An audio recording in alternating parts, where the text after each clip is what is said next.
Hello बच्चों, let us read the question first. Pernicious anemia is a condition which occurs due to low absorption of vitamin B12. Choose the correct cause for this condition. जो pernicious anemia होता है ये हमें किस वजह से देखने को मिलता है ये हमें इधर बताना है क्वेश्चन के अंदर.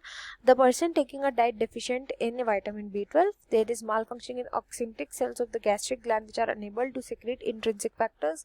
There is a deficiency certain minerals which affect the absorption of vitamins in the human body, or the cells of large intestine are able to take up the vitamin B12. हमें ये बताना है क्या reason होता है. तो जो की कॉन्सेप्ट यहाँ पर हम यूज करेंगे, डाइजेशन का यूज करेंगे.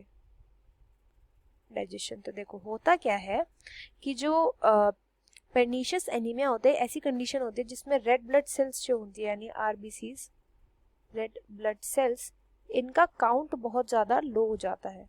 ऐसा क्यों होता है? क्योंकि हमें एक विटामिन चाहिए होता है, that is vitamin B12. Vitamin B12 हमें चाहिए होता है रेड ब्लड सेल्स के प्रोडक्शन के लिए, और अगर सामग्री ही नहीं होगी, अगर इंग्रेडिएंट ही नहीं होगा तो फिर प्रोडक्ट क्या बनेगा? फिर रेड ब्लड सेल्स यहाँ पे बनते नहीं है जब विटामिन B12 नहीं होता. अब ये विटामिन B12 आता कहाँ से है? तो देखो, जो हमारे स्टमक के अंदर जब हम फूड खाते हैं तो हमारे स्टमक के अंदर पेराइटल सेल्स होती हैं. पेराइटल सेल्स, इनको हम ऑक्सिंटिक सेल्स भी बोलते हैं. इन सेल्स का क्या फंक्शन होता है? ये सेल्स इंट्रिंसिक फैक्टर को रिलीज करती है. इंट्रिंसिक फैक्टर, इनको हम शॉर्ट फॉर्म में IF भी बोलते हैं. ये इंट्रिंसिक फैक्टर का क्या फंक्शन होता है? ये जाकर के जो फूड के पार्टिकल्स है उनके साथ, फूड के पार्टिकल्स जहां पर विटामिन B12 प्रेजेंट होता है, इसके साथ जाकर के बॉन्डिंग बना लेती है. इसके साथ जब बॉन्ड बना लेगा, ये आगे कहाँ पर जाता है? फिर स्टमक से स्मॉल इंटेस्टाइन में जाता है सारा का सारा खाना. स्मॉल इंटेस्टाइन में जाकर के जो इनका कॉम्प्लेक्स होता है IF विटामिन B12 का, ये एब्जॉर्ब कर लिया जाता है.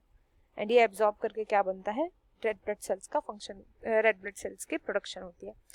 बट जब पेराइटल सेल जो होंगी ये इंट्रिंसिक फैक्टर को नहीं बनाएंगी तो क्या होगा? विटामिन B12 के साथ बॉन्ड बनाने के लिए कोई नहीं होगा और ये एब्जॉर्ब भी नहीं हो पाएगा.